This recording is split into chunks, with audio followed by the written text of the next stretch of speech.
Magandang araw po mga giliw naming tagapakinig. Narito ang kasaysayan ng isang dalagang naging matatag sa pagharap sa mga hamon ng buhay. Siya ay si Nenita.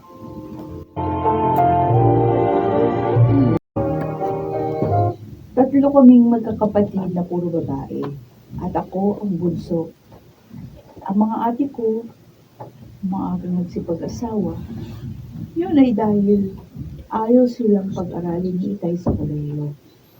Katwiran ng Itay, mag-aasawa lang naman daw ang mga babae. Di huwag nalang mag-aral. Bagay na hindi ko sinang-ayunan. Congratulations. Congratulations, Nenita. Ang galing mo. Oo ba? Kasama ka pala sa 10 honor students sa school nyo. Nagulat kami ng Kuya Fred mo dahil hindi mo sinabi. Oo. Surprise sa inyo, ate. Kuya. Kayo po dahilan. Kaya natapos ko ang high school. Kahit nakatulong nyo lang ako.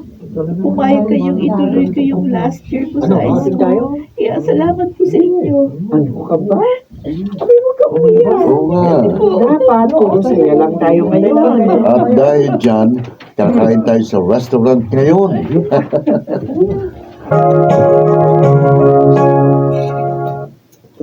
Dear, nasabi mo na ba kay Nenita ang sorpresa natin sa kanya? Oh, yes, dear. Alam mo, tuwang-tuwa siya. Umiyak na naman nga sa tuwa. Gusto talaga ng batang yun na makatapos sa kolehiyo. Ay, sinabi mo pa. Pero hindi naman siya nakapanghinayang tulungan.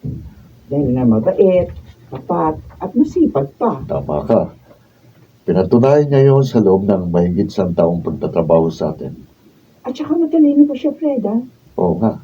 May sasabihin ako. Ano yun? Tinawagan ako ni Daddy. Sabi niya, sana raw pumayag tayo na magbakasyon dito si Jack. Si Jack? Eh, bakit? May gusto na naman takasang problema yung kapatid mong bunso. Wala namang sinabi si Daddy. Pumayag ka na. Para naman hindi magtampo sa atin ang Daddy ko.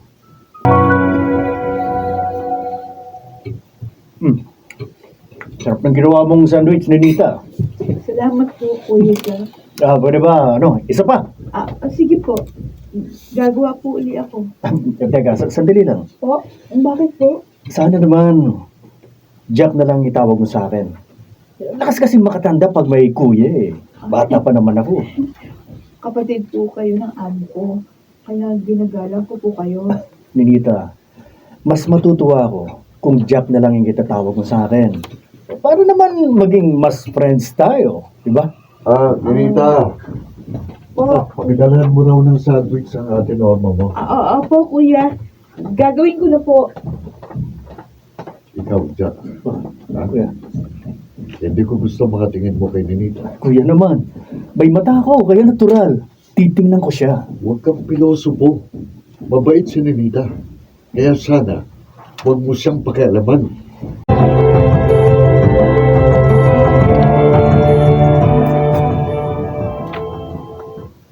Ate, ano pong pag-uusapan natin? Pinapasok niyo pa po ako dito sa kwarto niyo ni Kuya Fred. Isinara ko rin ang pinto. Tungkol kasi ito kay Jack. Sa bunsong kapatid ng Kuya Fred mo. Ano pong tungkol sa kanya, Ate Norma? Paalalahanan lamang sana kita. Mag-ingat ka sa kanya. Po? Spoiled siya kay Daddy. At lahat ng gusto niya nakukuha niya. Kahit sa babae. Ate Norma. Kaya mag-ingat ka. Ayaw kong paglaro ang kanya. Ang totoo nga. Ayaw namin nandito siya. Pinagbigyan lang namin si Daddy para hindi sumama ang loob. Naunawaan ko po kayo. Salamat po sa paalala. Sige.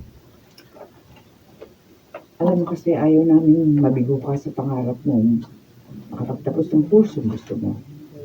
Dahil napalapit ka na sa amin. Siyempre, si Jack and Toy. Oo. Tapos, abay. Kuya Jack, Hmm. handa na po ang inyong lunch. Salamat ha. Kaya lang, kuya na naman ang itinawag mo sa akin eh. Pasensya na po. Hindi ko po kayo mapagbibigyan sa sinabi nyo. Kasi kapatid kayo ng amo ko. Sige po, may gagawin pa po ako. Teka, sandali lang. Kuya, bitiwan yung kamay ko. Masyado ka naman pakibot eh. Dami mong arte. Ayoko sa babaeng ganun. Dahil hindi bagay sa'yo ang magpahirap ng lalaki. Bitiwan mo sa abing kamay ko. Usumbong kita kay na Kuya Fred. Ayos lang. Kahit magsumbong ka, ha? Basta nagawa ko ng gusto ko sa'yo. Bitiwan mo ako, walang yaka. Huwag magpiligas. Wala ka nang laban sa akin eh. Sa pa, walang tutulong sa'yo. Dahil tayo dalawang dito sorry. Basta magawa ko lang ang gusto ko sa'yo. Basta nagawa ko ng gusto. Basta kahit magsumbong ka, ha? Kahit magsumbong ka, ha? Reaction. Basta magawa ko ang gusto ko sa'yo. Huwag! Bitiwan mo ako, walang Huwag yaka. ka nang magpiligas. Wala ka namang laban sa akin eh. Isa pa, walang tutulong sa'yo dito. Tayong dalawa ang nandito sa bahay. Kaya magiging akin ka ngayon. Ayoko! Ayoko! Ano ibig sabihin nito? Ma'am Norma, salamat at dumating kayo.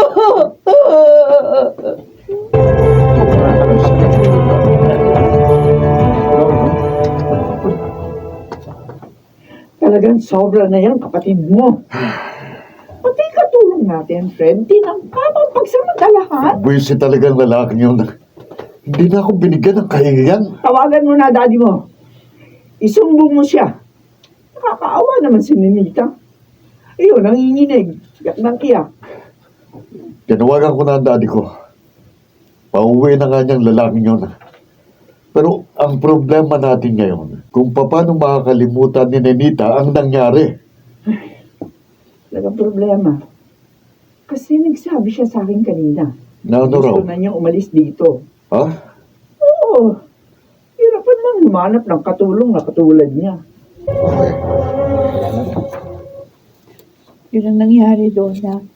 Kaya umalis akong kina Ate Norma at Kuya Fred. Walang iya pa lang kapatid ni Mang Fred. Kung sinabi mo pa, galit na galit ako sa kanya. Ang buti na nga lang dumating si Ate Norma. Kaya hindi natuloy yung masamang tangka sa akin ng Jack na yun. Kaya lang, hindi na matutupad yung pangarap ko na makatapos ng college. Kasi wala na ako kina Ate Norma. Wala na magpapaaral sa akin. Pwede pa rin. Ha? Di ba sabi mo, binigyan ka nila ng pabaon na 50K? Oo. Pero hindi na makakasya yun eh. Ang Jack ngayon, dumating-ting pa kasi kina ate. Yan tuloy. Hindi na matutupad yung mga pangarap ko. Huwag kang wala ng pag-asa, Ninita. May paraan pa para makapag-aral ka. Paano nga? E di, kumuha ka ng short course lang. May mga libreng kurso naman na maaari mong pag-aralan eh. Madali ka nang makatatapos. Makakapagtrabaho ka pa habang nag-aaral. Huh?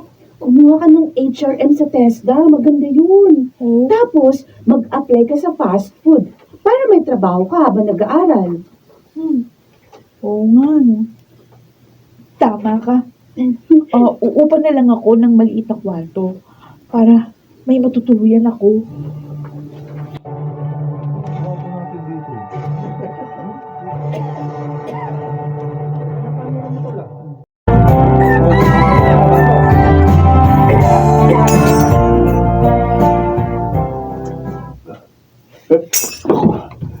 Nabitiwan ko ang baso. Bigla tuloy akong kinamahan. Naalala ko si Nerita. Ilang taon ko na siyang hindi nakikita. Kumusta na kaya siya? Sana naman hindi siya napahamak sa pag-alis na rito. Dahil kung may nangyaring masama sa kanya, hindi ko mapatatawad ang aking sarili. Sana, pinag-aral ko na lang siya nang hindi siya naglayas. Talagyan natin ng konting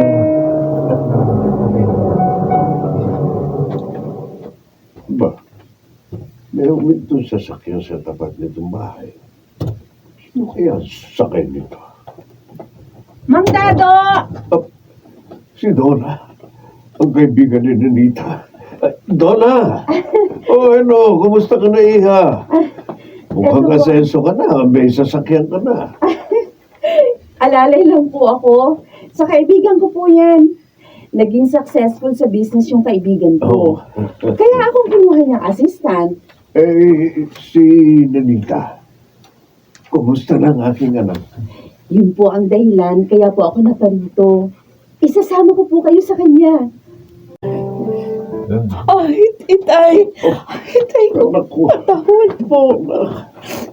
Ako ang patawarin mo. Dahil sa maling naging pananaw ko sa buhay. Lumayo ka. Naghirap.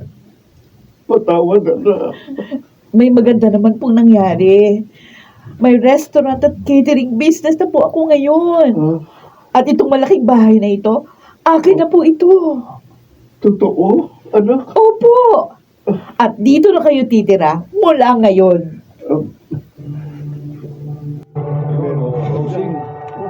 Siyempre, tol, closing. Maliit lang isa. Kasama ko pa rin si Itay hanggang ngayon. At natulungan ko na rin ang aking mga kapatid. Tunay ngang kung magiging matatag lamang ang tao sa pagharap sa mga hamon ng buhay, makakamit niya ang tagumpay. Ako si Ninita at ito ang aking buhay. Ang bawat pagsubok ay bahagi na ng buhay. Kaya dapat tayo ay maghanda at masanay. Pagkat sa likod ng pagsubok, ang ligayang para sa atin ay naghihintay. Baka nagsiganap.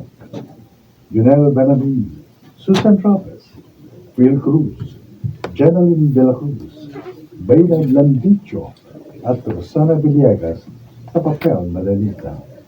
Naglapat ng angkop na tunong Jerry Mutiao. Ito'y mula sa panulat ni Helma Corporal Alcantara sa direksyon ni June Martin Legaspi at Maynard Landicho Jr. Ito ang aking buhay. Asan yung ibang script ko?